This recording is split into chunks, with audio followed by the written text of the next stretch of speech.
Hey, good afternoon. Thank you for coming to the 1:30 presentation, the highly coveted post-lunch. Let it settle in. You came to the right place, though. I'm Jim Harries. I'm a geographer at Esri, past 25 years or 23 years, I forget. What year is this? 2018. Okay, 24 years. And this is Ian Whitmire. You've been here?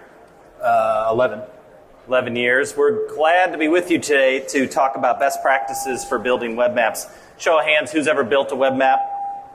Who's ever had a web map they built that reached 1 million uses or views? Yeah, one guy. 100,000 views? One view? One view? All right, this session in 25 jam-packed minutes, we're going to try to take you through the top things that seem to make a difference when you're going to bother to take a REST endpoints data and put it up into a web map and make it useful. What are some of the things that tend to cause a web map to get used more and more and more by more and more apps and people? The big secret is building your map with a purpose. If you don't have a purpose in mind at the start, don't panic. We're all GIS professionals. We've been there before where someone hands you an idea but no data. Or they hand you data, but they don't have any idea what to do with it, right? Anyone do a thesis? Yeah? You remember those days. What am I going to do? We feel often that making a map is very much like that. I don't know if the idea is going to pull me through this project and get me to where I need to be, or if an idea plus data, what's going to drive it? So I'm going to kneel at the altar of my laptop because I don't have a chair and I do this at work all the time. It seems to make the software run better. These three things are what this session is about. Your web map should be functionally ready, which is probably what all of us gravitate towards. I just need the layer in the web map. Can you put the REST endpoint in the layer in the web map? Can you go to Living Atlas and pull a layer down, put it in the web map, hit save, and we'll go from there. Right? But there's more. You got to have cartography. Now, default cartography is there for a reason. Everybody know the reason? Because we had to put something in, right? It was either nothing or something. But something isn't good enough. Your web map has to reflect the intended purpose, right? And if you don't have a purpose yet, don't panic. It's called data exploration, and we're going to show a little bit of that. It's okay to explore the data while you find purpose, kind of like going to college. And then lastly, well-documented items travel really well in the system. I was stunned 9 years ago when they gave me an ArcGIS Online account and said, build whatever you want. Words to that effect. I may be paraphrasing. Then they said, and share it to the public. I'm like, do I have to get permission? No. I can share things to the public. I can go get census data that I used to walk across the Ohio State campus for to get and write down and bring back to my dorm and type in. I could just publish census data. Yeah, okay. So if you're going to build a map that has purpose, here's some eye-catching examples of airplane enplanements on the left and security zones around an airport, a legend that looks good. If you're going to build a map with a specific purpose, how does that happen? We're going to argue in this short session that there's three basic steps, starting with getting it functionally ready, right? And what do we mean by functionally ready? Well, obviously a web map needs some layers. It needs a base map of some sort. It might benefit from having some layers on top of the subject matter. You know, if it's a map about, today we're going to do historical markers in Ireland, it might be useful to have things like city labels. Now, that's not an operational layer. That's just something we bring along for free because we want you to have an idea of where you are in Ireland as you look about the map. So that's usually the first place to start. Really and you want me to show it? If you wouldn't mind, I'm having internet difficulties. Not a problem. Hopefully yours performs a little bit better. Wait, I might be up. I'll get it ready, and then you tell me. And here's yours. Yeah, everything is just spinning. Okay, I'll drive, you talk, or do you want to come over and drive? Yeah, let's try that. Okay, thanks, Jim. So what we were going for today is to create a tourism type map to show historical plaques and landmarks in Ireland. The concept was sort of a museum of the street kind of a thing. And in order to do that, we found some data that was available through something called openplaques.org. And we've got that stuff up here. So it's public domain data.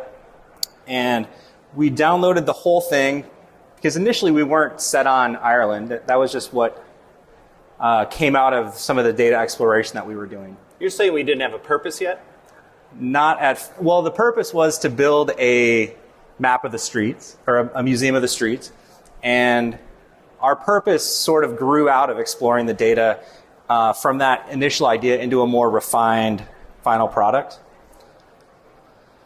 So one of the things that we wanted to do here is, at this state, there's way too much data in my map. So I've got worldwide data. One of the first things I'm going to do is just chunk that down by filtering it based on the country. And I'm just going to filter that based on Ireland. You can see the map reflects. Now I only have points in Ireland. And then as we start to interact with this is probably a familiar sight for most of us.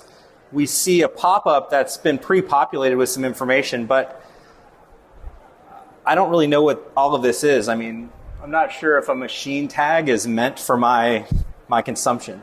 Raise your hand if you think that's good pop-up. So one of the things that we want to do first is turn this dump of database information into something useful. And one of our objectives today was to kind of show how easy that can be. And the first thing that I really want to do is essentially change some of these field names into more meaningful information, and also turn off a lot of the stuff that looks extraneous. So things like ID, machine tag. We don't need the Latin lawn anymore. I don't need to show the main photo here. Organization, I'm going to leave off. So most of these attributes I'm just going to hide. And let's see how that looks. That might look a little bit better. So it looks like I have less stuff, but it's still not very useful. So what I'd like to do now is further refine that. I'm going to actually do what I suggested I would do before and start to change some of this. I don't use a Mac normally. Even in a Mac, you could change a field name from some obscure 10-character field ID there we go. To a plain language phrase, set of words, that tells a user what this thing is. How many of you have ever published a link to metadata and hope that the users, when they're confused over here, will go off your application or website or map over to this other thing that's going to explain what you didn't take time to do? I've done it 1,000 times, and I'm mad every time I do it. What I will share is when you alias these field names, you help everyone downstream of you forever. They never have to go look that up unless they still want to. So some of the things that I'm looking at here is removing underscores and just sort of cleaning up some of the text. So I changed lead subject type to type, lead subject died in to death, lead subject name to just name. And you can see the benefit of that as I begin to create a more custom experience for my pop-up.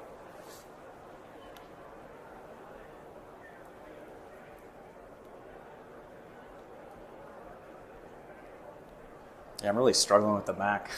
You want to try it on your machine? Sure. I can't tell if it's back or not. Or do you have a layer that's finished? Yeah, it should be. Bring it up here. It's called Historic Plaques.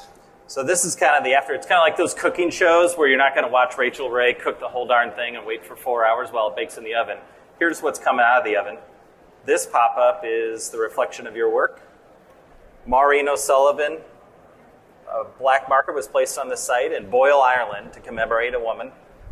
It reads, plaque unveiled August 7, 1988 by film actress Maureen O'Sullivan, born in this house. So how did that happen?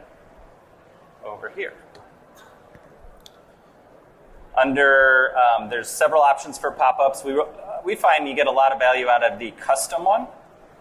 So you notice, and this is a good best practice to follow, let's stop showing people rows and columns of data unless they're paying you specifically to build that. And write sentences. It really challenges you to start to interpret the data, which is what your user's going to do. But when you write a sentence, you reduce the chances a user can misinterpret the data because you're telling them in their native language what it means. So in this case, I wanted to describe the marker. So the sentence I wrote is, a color marker was placed on this site in area, country to commemorate a lead subject type.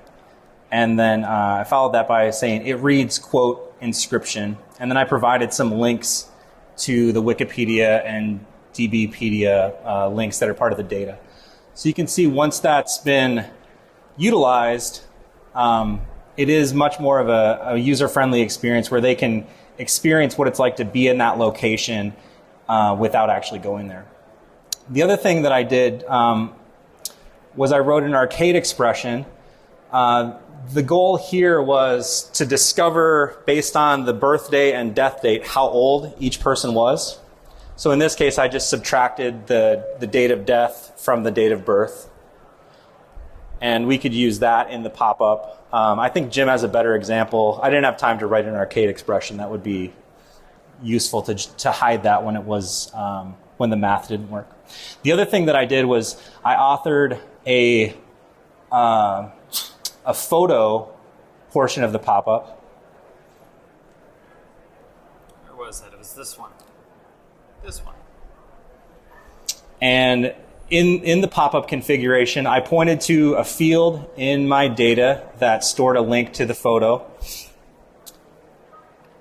Maybe just click the gear. That's how you start it. That's how you start it. This one's already configured. Yeah, so I put a title. In this case, I just called it the site photo. And then I provided a caption based on the subject name and their primary role. So in most cases, they had a job or a career of the person. And then for the URL, I provided a link to the photo. And then the link, I also provided a link to the photo if they wanted to touch it and actually see a higher resolution image. One thing you could do is put the Wikipedia link here if that's more important. In this case, since we're talking about historic markers, I thought it would be really nice to give a bigger window into what the marker actually looked like. And then kind of where I was going with my final product was to symbolize it based on type and the number of individuals involved in the historic incident. And since it was Irish themed, I picked the hex code from the Irish flag for green to show men, since that was the most predominant type in the data set. And then I used the hex code for orange to highlight women. So that's the hex code for men. You just grab that, paste it in there. Yep. Touch the symbol, paste in the hex code for women. And then I chose purple for groups because that seemed somewhat complementary. Cool. And then the last thing for my finished product that I think I was going to do is I like the light gray base map, but since it's a historic subject matter, I really have been enjoying the newspaper vector base map. It provides just a little bit extra nuance to the map. So that would be my final cartographic product. And you can find that. Yes, I just did a add, add layer. Sorry. Or search for layers, and then I search for newspaper. Yeah, when you're logged in, you can add it from the Living Atlas very easily as well. And now newspaper is my base map, and it's got kind of that old quality to it. Cool. So that's where I kind of ended with my map. I also added some bookmarks as kind of a nice to have feature. So most of the data was unclassified as far as the person, but there was more James Joyce related locations than anything else. So I created some bookmarks to highlight those locations.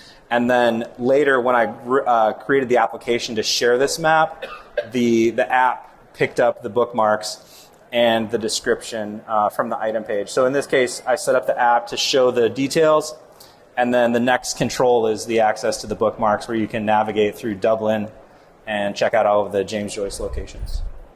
That's cool. So we covered layers that are operational. In this case, the points.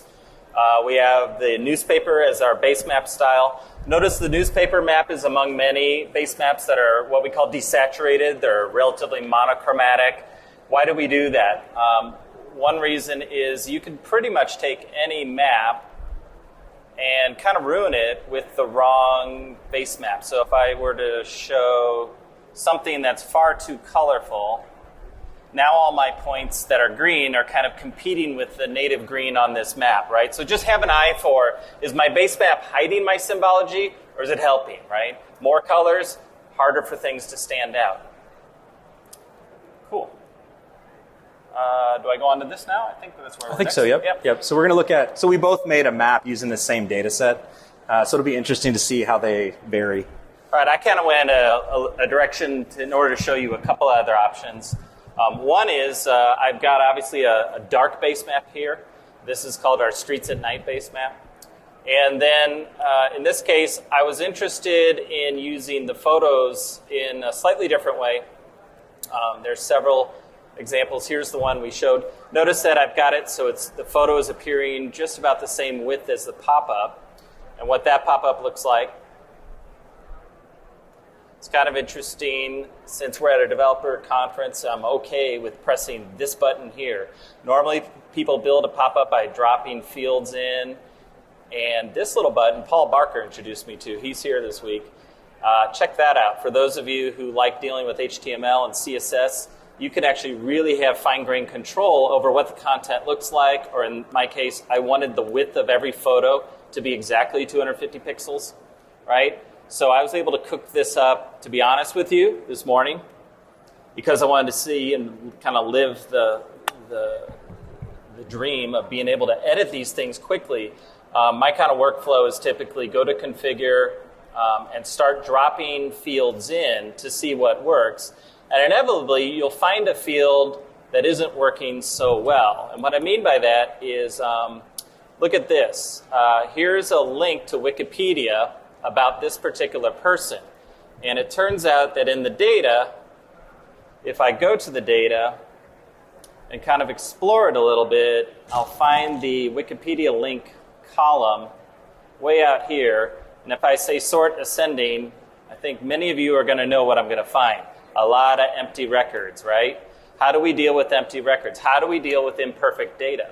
Whether it's for symbology or a pop-up or a label, you can use arcade expressions to kind of solve your imperfect data, or at least write cases for it. So I, in this case, wrote a very simple expression that says, hey, whenever this field, if you trim it and it equals nothing, or it doesn't equal nothing, in other words, it has something, it has at least one character, go ahead and assemble a string that starts with the phrase about and fills in the lead subject name. So it says about Ada Rehan in this example.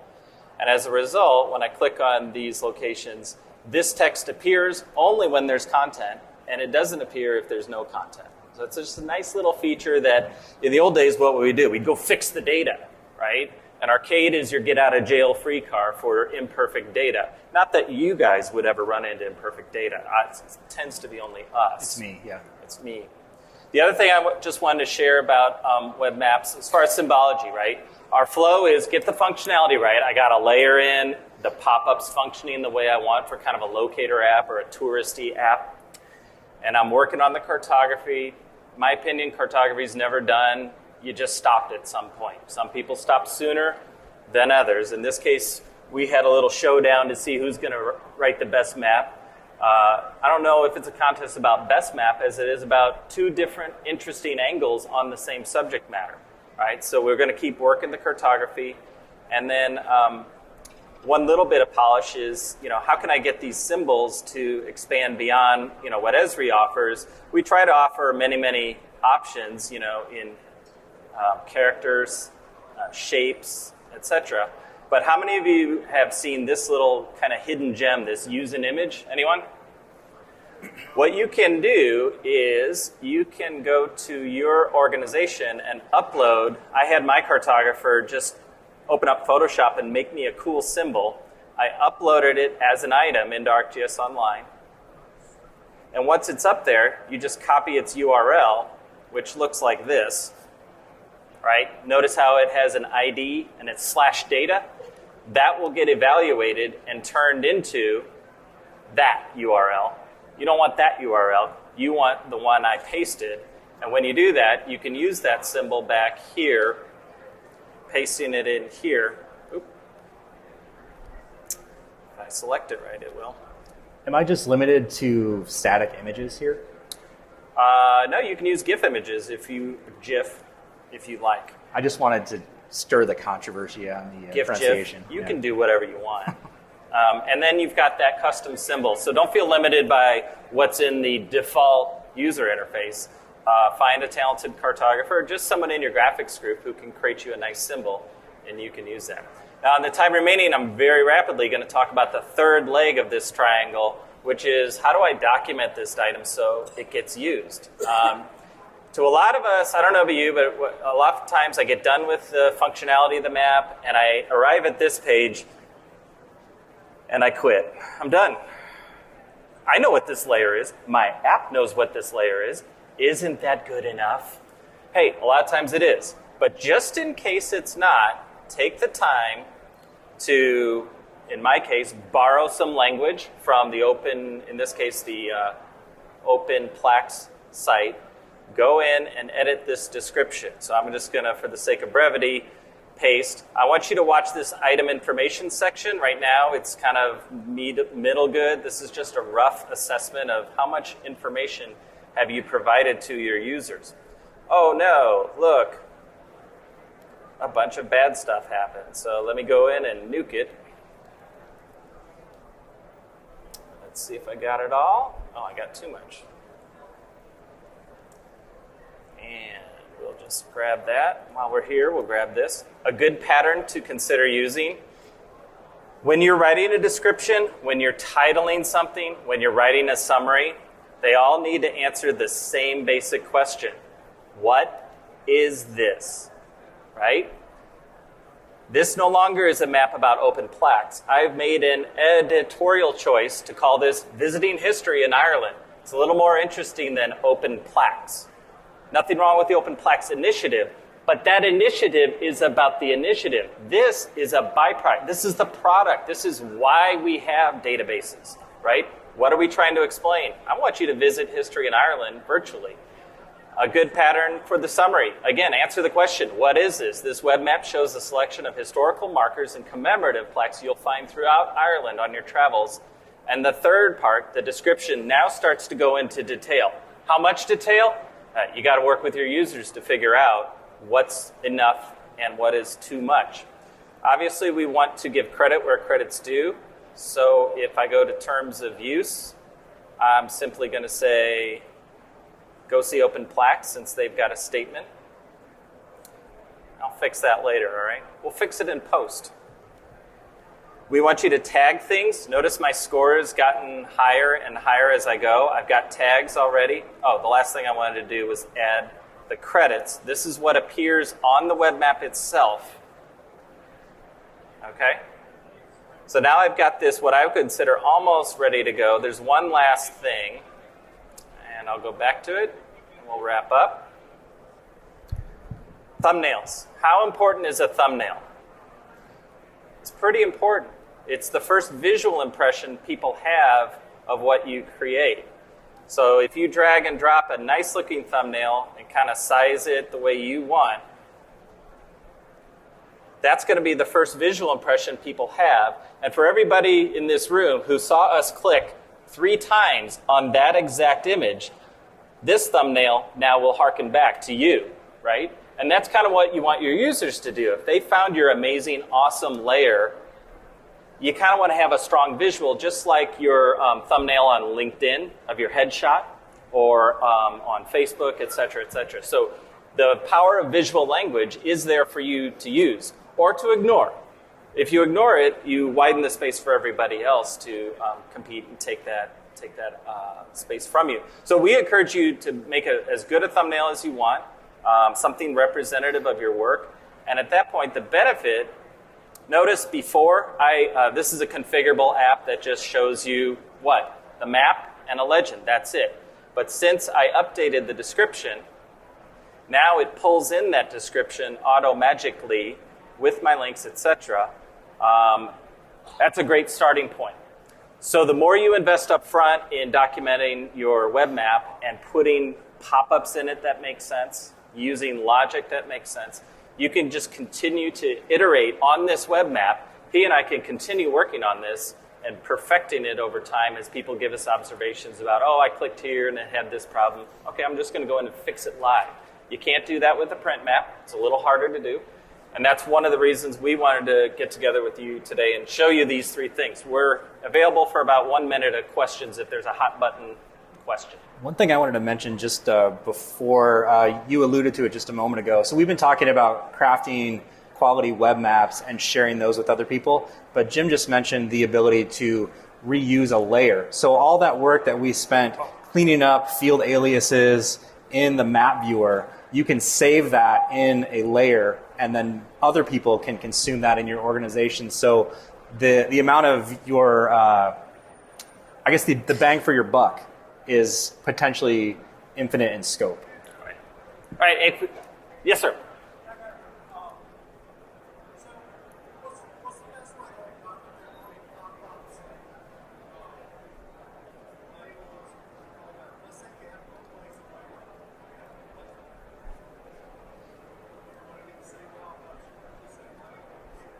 Yeah, okay, the question is, how do I kind of propagate my work? How do I save it? When you're able, if this were my layer, I think this is your layer, so he would have an option called Save Layer.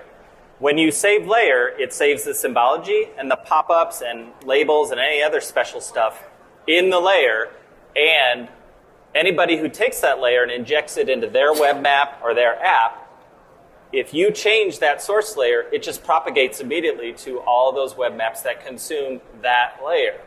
Okay?